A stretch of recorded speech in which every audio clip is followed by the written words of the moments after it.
Political power follows population. During the last century, we saw the massive urbanization unlike any time in world history. The reverse of this, of course, is that many of the rural and the working poor no longer have voters that care about their interest or their lifestyle. Instead, they have ignorant, patronizing bureaucrats and a host of predatory corporations who are looking to cement their power. One example I'll give is Australia. Currently, about 85% of Australia's population lives along the coast. Another one is the UK. One of the reasons that there was massive influx into the cities early in the Industrial Revolution is that a lot of public land began getting privatized. This had the effect of forcing people who used to be self-sufficient, living off the land, to work for sustenance wages in a factory somewhere. Throughout the 20th century, there was a lot of investment in social safety nets, infrastructure, and other projects in both countries. That changed after the 80s. A lot of the economy was deregulated, and with it, a lot of the media. A man named Rupert Murdoch, the guy who would later found Fox News, consolidated media in both countries. Under his watch, every tragedy became milked for all it was worth.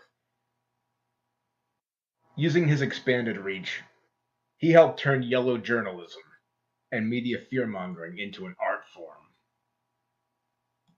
Since there were cuts to healthcare and mental health, a lot of people who were laid off or who had no alternative or felt they had no alternative were driven to their breaking point.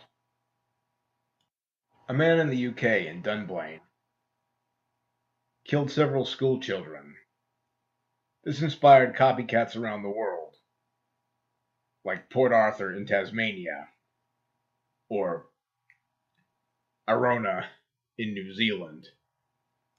Instead of expanding upon mental health laws, or preventing copycats through media guidelines, the prime ministers of both countries at the time implemented firearms control.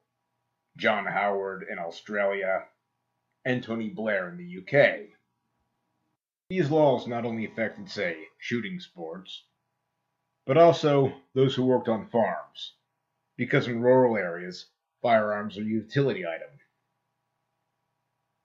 They're used for pest control, keeping animals from eating crops, or protecting livestock from predators. In the event you live out in the middle of nowhere, and someone tries robbing you or doing other unpleasant things, you might need a firearm for self-defense. That's why rural life and firearms tend to go hand in hand around the world. Domestic protest against both of these reforms were met with derision in the corporate media of the time. They were dismissed as gun nuts or hicks or various similar epithets. Effectively, it's an austerity measure, not unlike many of the others that were passed in the 80s or since. Neoliberal politicians and bureaucrats sneering down on those whose lives they just made harder. Using a crudely simple moral framing makes it much easier to politically sell this sort of thing. Neither of these policies was particularly effective, despite what many of their American apologists might say. For example, mass shootings continued, even in the UK.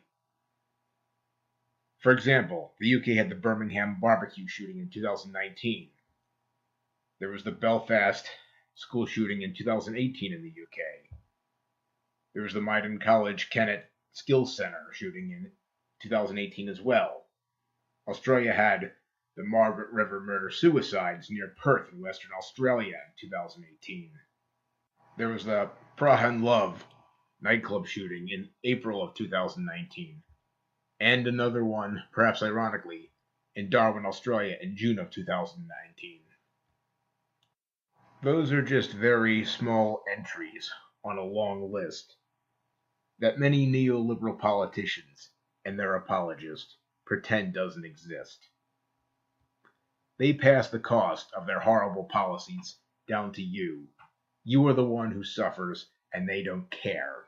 These are the same people who admire neoliberal racist war criminals like John Howard and Tony Blair.